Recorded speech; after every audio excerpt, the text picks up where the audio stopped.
I'm 16, and my story starts in the refugee camp in Bangladesh in the Kutupalong, the world's largest refugee camp. And life there obviously wasn't supposed to be one where it's full of opportunities for me. And when I got the opportunity to come to Ireland, it was something I obviously could not remember, as I was young at the time, during the time. And when my family moved to Ireland, that's all I really ever knew ever since then. And I got to live a life of bliss, ignorance, towards the reality that I could have lived.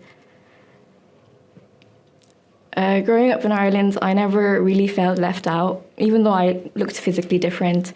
Obviously, I don't look typically Irish, but I felt like I was Irish, and never did I feel like I was ever left out. But there was always moments where I'd kind of have to remember who I was in terms of my story, my heritage, my background. So I remember when we went back to the camps in 2017 and 2018, I got to meet the people who I'd always talk into the phone, because obviously growing up, they'd on birthdays or going somewhere on holiday, they'd call me and they'd be like, "Oh, how are you? How are you doing? How is everything?"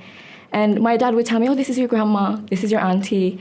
And to me, they were just voices until I went to the camps and I was able to put faces to the voices that I heard.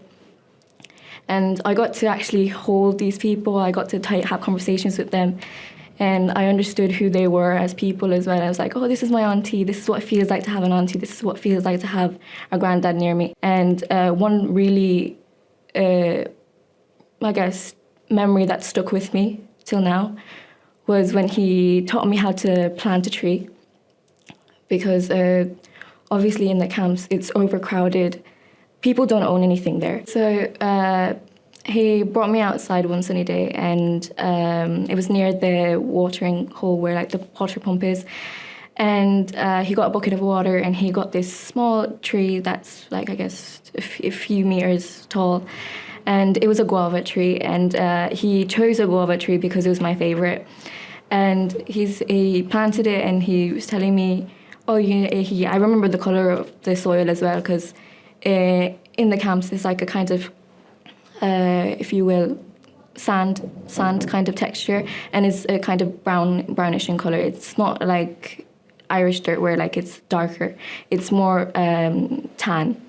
And I remember he was digging the dirt, and it was a lot easier to dig. And he planted the tree, and the roots were the first thing to touch the ground. And then straight away he told me, "Oh, pour 4 buckets of cups of water," and they'd basically from then on you'd pat down some extra dirt on top, and he'd say, "Oh, even after I'm gone," he kind of hinted at him leaving. He'd say, "Oh, you'd still be able to enjoy this tree when it gives you fruit." And guava also, the fruit itself, brings so much joy. It's this kind of floral taste. It has this really nice, welcoming, delightful smell. And even now, every now and then when I call back home, they tell me, "Oh, your granddad's guava tree, it has a lot of fruit, even though it's not fruiting season. It probably was your granddad. It's because your granddad planted it with you. It's special." And I guess just planting a tree itself, the tree has roots. And when you plant a tree in the roots, it's a symbolization of light against darkness. That's how I saw it, at least. And something simple as the roots in the hole of the ground, he'd tell me, "Oh, you water it after, and you nurture it, and you make sure it grows."